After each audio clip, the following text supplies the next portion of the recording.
Assalamualaikum warahmatullahi wabarakatuh. Hai sobat, selamat datang di channel Misteri Malam. Malam ini saya akan membawakan cerita kisah horor 6 mahasiswa KKN di salah satu desa terpencil dan tinggal di rumah tua di depan kuburan. Bayangkan kamu di situasi ini melihat teman yang dia menatap kuburan di dapur pada jam 5 pagi dan ternyata itu setan. Dan kami mengalami kejadian yang sangat membuat kami trauma.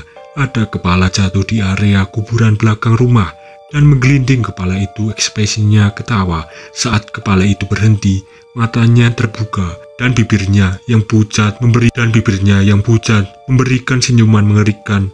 Suara tawa pelan namun menyeramkan terdengar di sekelilingku. Semakin lama semakin jelas apa yang sebenarnya terjadi dan bagaimana bisa. Jangan sampai ketinggalan cerita ini, karena yang akan aku bagikan bakal bikin bulu kuduk kalian berdiri. Tonton sampai habis, jangan skip video ini. Jangan lupa like, komen, dan subscribe. Nyalain juga lonceng notifikasinya agar tidak ketinggalan cerita-cerita misterius lainnya. Semoga kita diberikan kesehatan, rezeki, dan perlindungan. Amin. Tanpa lama-lama, lanjut saja ke ceritanya. Pada suatu pagi di bulan Juni 2015, 6 mahasiswa laki-laki Yudi, Rama, Ihsan, Eka, Rian, dan Rifki berkumpul di depan kampus mereka. Mereka bersiap untuk memulai perjalanan KKN ke sebuah desa yang sangat terpencil, namun konon sangat asri. Desa tujuan mereka terletak sekitar 80 km dari kota, dan kampus mereka perjalanan ini bukanlah hal yang mudah.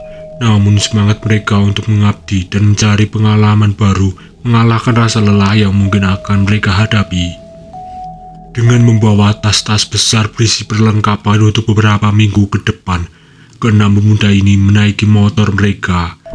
Matahari baru saja mulai naik ketika mereka mulai menyalakan mesin motor, bersiap menghadapi perjalanan panjang yang menanti. Perjalanan 80 km ini akan membawa mereka melewati berbagai pemandangan. Dari bukit-bukit kota yang perlahan berubah menjadi kawasan pinggiran, hingga akhirnya memasuki daerah pedesaan yang semakin jarang penduduknya. Namun, jauh dari lubuk hati mereka, ada rasa penasaran dan antisipasi akan petualangan baru yang menanti di ujung perjalanan ini. Aku, Yudi, tidak bisa menahan kekagumanku saat kami akhirnya tiba di desa tujuan kami. Perjalanan 80 km yang melelahkan terbayar dengan pemandangan yang memukau. Di penginapan aku bisa melihat air terjun yang menjulang tinggi. Airnya berkilau ditimpa sinar matahari. Belum lagi kabar bahwa ada pantai yang tidak jauh dari sini. Sungguh lokasi yang luar biasa untuk KKN kami. Kami diantar warga ke tempat yang akan menjadi rumah kami selama beberapa minggu ke depan. Jantungku berdebar saat melihat bangunan tua yang akan kami tempati. Ada sesuatu yang misterius dari rumah ini. Mungkin karena usianya yang sudah tua, atau mungkin karena lokasinya yang sangat terpencil. Namun yang benar-benar membuatku merinding adalah saat aku iseng melihat ke arah belakang rumah. Di sana tidak jauh dari bangunan ini terbentang area pemakaman umum warga desa. Aku menelan ludah mencoba menenangkan diri. Bagaimanapun ini hanya kuburan biasa kan. Aku melirik teman-temanku Rama, Ihsan, Eka, Rian, dan Rifki. Mereka tampak sama lelahnya seperti setelah perjalanan jauh, tapi juga sama antusiasnya untuk memulai petualangan ini. Kami mulai menurunkan barang-barang dari motor dan membawa masuk ke dalam rumah. Saat melangkah masuk, saya tidak bisa menahan perasaan bahwa KKN ini akan menjadi pengalaman yang tidak terlupakan. Entah itu karena keindahan alam di sekitar kami atau karena misteri yang muncul di tempat ini. Yang pasti, saya yakin kami menghadapi banyak hal menarik dalam waktu dekat.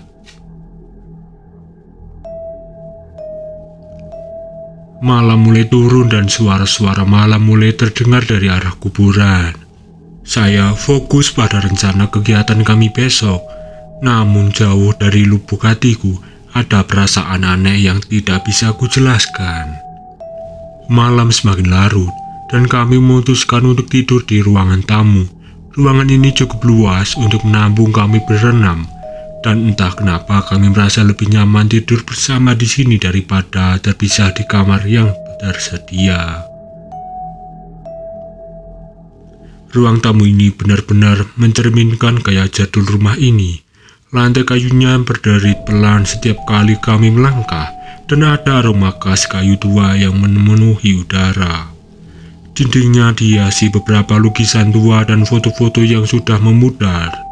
Entah siapa yang ada di foto itu. Kami menggelar tikar dan kantong tidur kami di lantai. Meski lelah, kami masih sempat berbincang dan bercanda. Mungkin untuk mengusir rasa gugup yang diam-diam mengaku di hati kami masing-masing. Tiba-tiba Ega bertanya, "Guys, kamar mandinya di mana ya?" Rian yang tadinya sempat berkeliling menjawab, "Oh, ada di ujung sana," tapi dia menoleh sejenak. "Tapi apa?" tanya Rama penasaran. "Kamar mandinya berhadapan langsung dengan kuburan," lanjut Rian dengan suara pelan. Kami semua mengerti. Aku memberanikan diri untuk bertanya, "Maksudmu, ada jendela kaca di kamar mandi itu?" Rian menjelaskan dari sana tidak bisa melihat langsung ke arah kuburan. Suasana hening sejenak. Aku bisa merasakan atmosfer di ruangan ini berubah. Ehsan mencoba mencairkan suasana dengan bercanda. "Ya, setidaknya kita punya pemandangan kan?" Kami pun tertawa, tapi tawa yang terdengar canggung dan dipaksakan. Malam semakin larut dan satu persatu teman-temanku mulai tertidur. Aku masih terjaga, pikiranku melayang ke kamar mandi itu. Bagaimana jika salah satu dari kami harus ke sana di tengah malam? Membayangkan saja sudah membuatku merinding. Suara-suara malam dari arah kuburan terdengar semakin jelas. Entah itu hanya suara angin atau hewan malam. Aku menenangkan kepala, berusaha mengusir pikiran-pikiran aneh yang mulai bermunculan. Perlahan-lahan, rasa kantuk mulai mengalahkanku. Sebelum menutup mata, aku berdoa semoga malam ini berlalu dengan tenang, dan besok kami bisa memulai kegiatan KKN kami dengan semangat baru. Namun, jauh di lubuk hatiku, ada firasat bahwa KKN ini akan membawa kami ke pengalaman yang jauh di luar dugaan.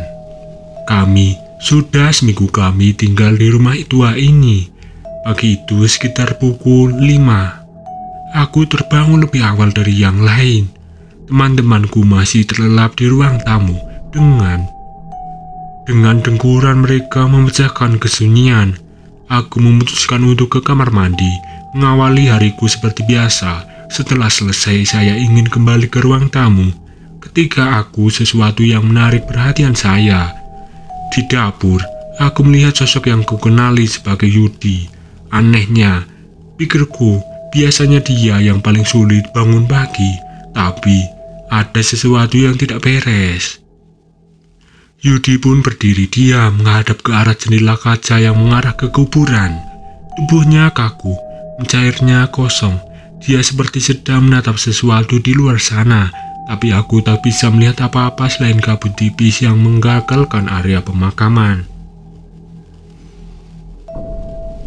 Yud, panggilku pelan, tak ingin mengagetkannya.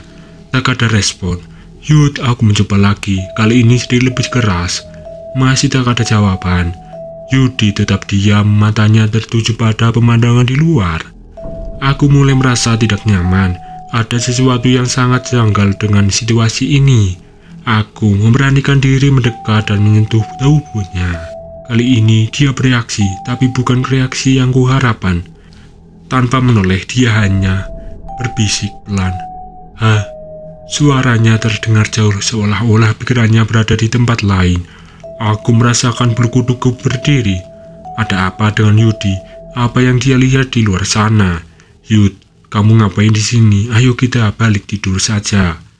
berusaha terdengar normal meski jantungku berdegup kencang. Yudi akhirnya menoleh ke arahku. Matanya ada sesuatu yang berbeda di sana, seolah-olah itu bukan Yudi yang ku kenal. Mereka memanggil, katanya dengan suara datar. "Siapa yang memanggil, Yud?" Tanyaku yang terpatah-patah. Yudi tidak menjawab. Dia kembali menatap ke arah kuburan. Aku tidak tahu harus berbuat apa. Tapi jauh dari lubuk hatiku, aku tahu ini bukan candaan. Sesuatu sedang terjadi, sesuatu yang tidak bisa dijelaskan. Jantungku berdegup kencang saat aku meninggalkan Yudi di dapur. Pikiranku kacau mencoba memahami apa yang baru saja terjadi. Aku memutuskan untuk kembali ke ruang tamu, mungkin membangunkan yang lain untuk menceritakan kejadian aneh ini. Namun begitu aku melangkah masuk ke ruang tamu, duniaku seakan berhenti berputar. Di sana, di antara teman-temanku yang masih terlelap, tertidur nyenyak di sleeping bagnya. Aku mengucek mataku, tak percaya dengan apa yang kulihatnya. Bagaimana mungkin? Aku mengecek mataku, tak percaya dengan apa yang kulihat. Bagaimana mungkin? Bukankah Yudi tadi ada di dapur? Dengan tangan yang gemetar, aku mengguncang tubuh Yudi pelan-pelan. "Yud, bangun Yud," bisikku. Yudi melihat, perlahan membuka matanya. Ada apa?" tanyanya dengan suara serakas orang baru bangun tidur. "Yud, kamu dari tadi tidur di sini?" tanyaku terbata-bata. Yud mengaku bingung. "Iya, emangnya kenapa?" Aku berdiri berbaring, otakku berusaha keras memahami situasi ini. Dengan cepat aku menoleh ke arah dapur. Ternyata tidak ada siapa-siapa di sana. Keringat dingin mulai membasahi keningku. Apa yang sebenarnya terjadi? Siapa atau apa yang kulihat di dapur tadi? "Ada apa sih?" tanyanya Yudi. Kali ini duduk dan memandang dengan khawatir. Aku menelan ludah mencoba menenangkan diri. "Yud, tadi aku lihat kamu di dapur." Aku berdiri menghadap jendela. "Kamu berdiri menghadap jendela, menghadap ke arah kuburan, tapi sekarang kamu ada di sini." Wajah Yudi berubah pucat. Teman-teman yang lain mulai terbangun, mungkin karena mendengar suara kami. "Maksudmu?" tanya Rama yang baru bangun. Ujar Rama, "Yudi dari tadi tidur di sini kok." Aku menceritakan apa yang kualami kepada mereka. Ruangan itu menjadi hening. Kami saling berpandangan, tak ada yang berani mengutarakan apa yang akan di pikiran masing-masing. "Mungkin kamu cuma mimpi," usul Ega ragu-ragu. Tapi aku tahu ini bukan mimpi. Aku masih bisa merasakan dinginnya lantai kamar mandi di kakiku. Masih bisa mencium aroma kayu tua di dapur.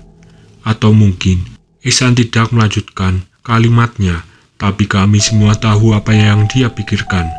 Suasana pagi itu berubah mencekam. Apa yang sebenarnya terjadi di rumah ini? Belum hilang rasa shock kami dengan kejadian aneh tadi.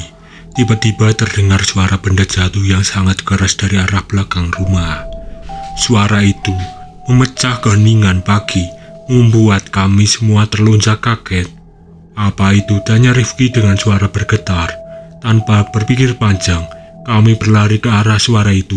Jantungku berdegup kencang, bagai pikiran buruk berkecamuk dalam pikiranku. Begitu kami tiba di belakang rumah, pemandangan yang kami lihat membuat darah kami seolah membeku. Di tanah tak jauh dari tembok belakang rumah, ada sebuah tengkorak kepala manusia. Benda itu menggelinding perlahan di atas tanah, seolah-olah baru saja jatuh dari suatu tempat yang tinggi. Rian berteriak mundur beberapa langkah. Ega langsung muntah di tempat, sementara yang lain hanya bisa berbaring, tak percaya dengan apa yang kami lihat. Dari mana asalnya? Tanya Yudi berpatah-patah pucat. Aku mendongak, melihat ke arah atap rumah dan pohon-pohon di sekitarnya, mencoba mencari tahu dari mana tengkorak itu bisa jatuh, tapi tak ada petunjuk apa-apa. "Ayo kembali ke dalam," seru Ihsan, menarik lengan Rama yang masih syok. Tanpa pikir panjang kami semua berlari kembali ke ruang tamu, mengunci pintu belakang rapat-rapat. Nafas kami tersengal-sengal, campuran antara kelelahan dan ketakutan yang luar biasa. "Apa-apaan ini?" tanya Rama, suaranya bergetar hebat. "Pertama, penampakan aneh di dapur sekarang ini. Apa yang terjadi selanjutnya?" Kami semua menjawab. Tak ada yang bisa menjawab. Pikiranku kacau, mencoba mencerna semua kejadian aneh yang terjadi dalam waktu singkat ini. Jangan lupa untuk menonton video part 2-nya. Ada pada besok hari.